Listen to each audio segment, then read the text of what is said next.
So we're here with Ronstadt Generations, with Michael J, Right. Michael G, Ronstadt, and Pete Ronstadt.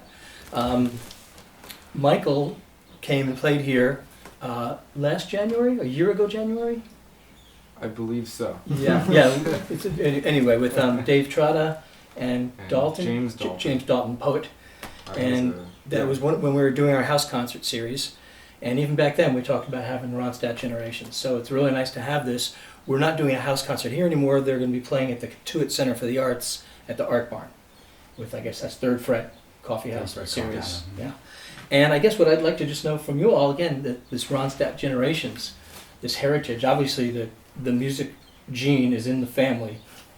Y'all have absolutely beautiful voices. The harmonies are wonderful. And Linda, of course, which is Michael's sister, was pretty well known. A little bit, yeah. Fair. She So- sang a little bit. You want to talk a little bit about that, about the whole generations?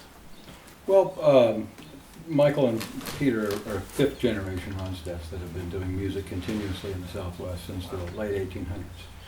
And I'm counting my great-grandfather, Frederick Augustus, who came from Hanover, Germany.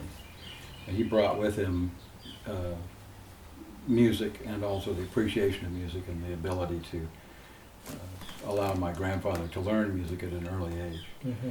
My grandfather started the first Philharmonic brass orchestra in Tucson in 1889. Mm-hmm. And so it's just gone from there. And then his daughter from his first marriage started singing in 1916 was her first public performance in Nogales. And she toured all over the country in the 30s and 40s Mm-hmm. and spent time in Spain collecting Spanish gypsy music. Oh, wow.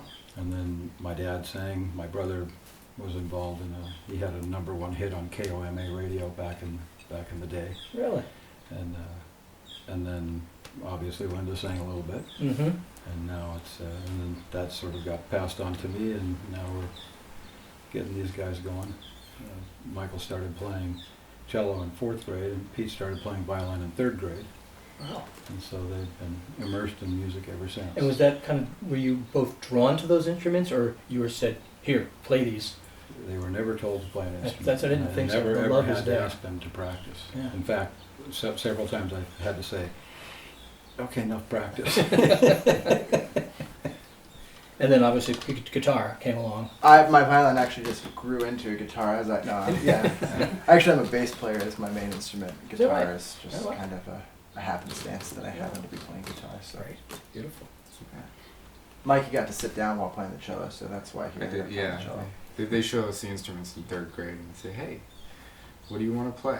And they were really asking, do you want to play an instrument? And if so, what instrument? But I must have missed the first part because I just chose my instrument Uh-huh. and I enjoy sitting down. And it's been a good career sitting down in chairs. So And it's also, the cello has definitely broken out of the classical restraints that it always had, and it's everywhere now. And you take it to such wonderful nuances. It's interesting because the cello, when I first started playing in a rock band, we had a rock band together.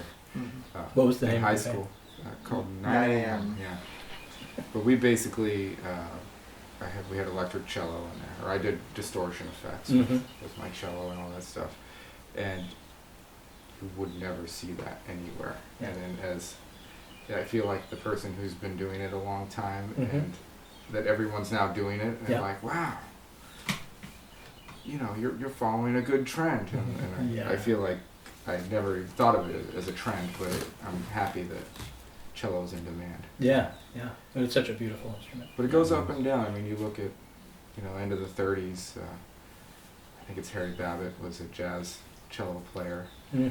early jazz cello, and you see some of the jazz bass players did cello, and they go up and then disappear. And Jean-Luc Ponty on violin was right. one of those guys. So he Eugene did. Friesen, who's been around, and Yeah.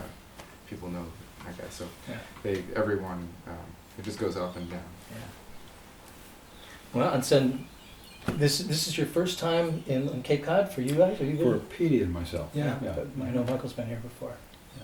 I played in a group for 14 years with my 2 cousins, and we used to sing a song called Old Cape Cod. Mm-hmm. And I always had this mental image in my head as I would sing that song of, what it must be like.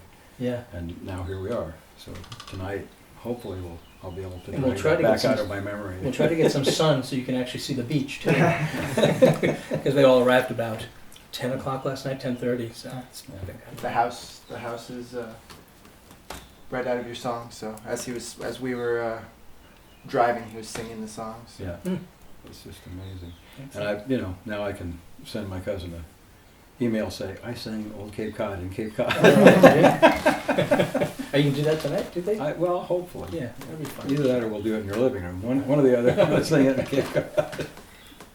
Well, this has been great. Thank you so much. I don't know. Any I other want to talk a questions? little bit about just your experiences playing here, especially The house concert Michael. thing? Yeah. Well, we just played a little bit in the living room a few minutes ago, so my brother and my dad got to experience I like to say the good vibes in this room, because there's something about this house and the history that it has that makes it conducive to music making. Mhm. And obviously Jeff and Yanni have run with that in the past many years, bringing different artists in. So when I came here for the first time with Craig Bickhart, we got to stay here, warm up here, and then I wanted to do a house concert. So last January when I did the house concert, it was about 25 people in here, Yeah, and we just had a great time. And we were, in one of the corners of the room here, and we just, there's nothing like being close to your audience, and every house is different, Mhm. and I put this location at the top of my list of Mm. where you're going to play and be inspired by Mm. the people around you who are listening.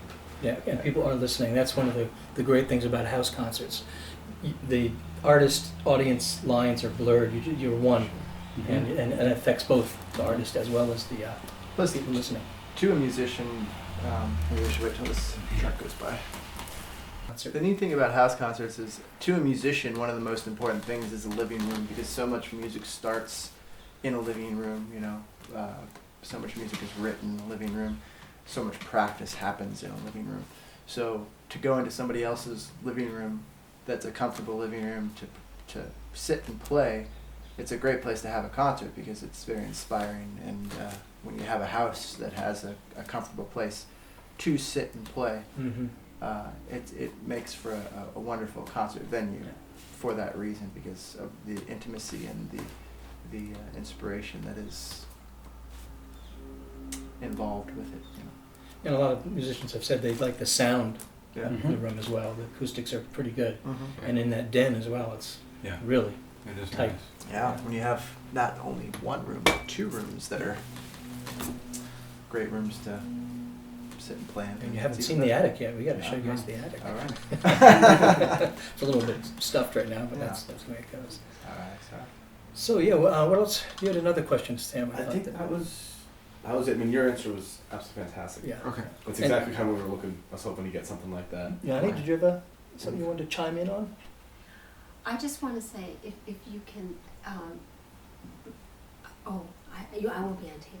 No, it's the other thing that's really lovely about house concerts and homes where musicians and artists come is that I truly believe it gets into the walls, it gets into the Mhm. frame, Oh, yeah. it gets into the vibration of the house. Yeah. And this house has hosted lots of people and lots Oh, of boy. artists, and I think people who come here and play pick up on the ones that were here before. I mean, I don't know. It's just, it feels really good to have all these Mhm. people. I feel come that. and I've said often that one of my favorite places to rest before a concert, if we're in a theater, is to just lie down on the stage. Mm. And it seems like you soak up Yeah. all of the vibes or Yeah. whatever that all of the actors and the people that have worked so hard made. Yeah. We just played a little dinner theater in Tucson, and I was feeling horrible before the show. Mm. And I just went and lay down on the stage for about 45 minutes while we were waiting for the sound to get going, Mhm. and got up and really do feel that I absorbed some energy. And so Yeah, as that's- we've played house concerts, I've played a lot of house concerts all over the world, and it is exactly true. You do feel the energy. Yeah, it's like a shared People are in experience. it, Yeah. Craig Bickhart has a great song called "This Old This House" Old that House. talks about Yep. a house being a living thing that Yeah. has experiences and shares its experiences with those who live in the house. Yeah. And when you have music in a house, it makes for Yeah. a very wonderful experience. Yeah, Craig sang that when he was here, Yeah. and I don't think there was a dry eye after that. It gets you, Yeah. especially if you've ever left a home or a home's left you, however you want to look Yeah. at that. Yeah, beautifully done. Yeah. So, well, I feel good. I don't know if you. Yeah. Can A lot of you wanna do material. a quick plug for them, just so they can go on the video. Like, what if they want to hear more about you guys, what website they can go to. or Sure. something. Yeah. If you We're want to, allowed to do that, I think. Absolutely. Yeah. yeah. So when If you want to check out more about Ronstadt Generations, ronstadtgenerations.com or Google Ronstadt Generations, and you can find our Facebook and our Twitter and all those great things. Yeah. So. You can call PD at 52. His credit card number is. security number. Yeah.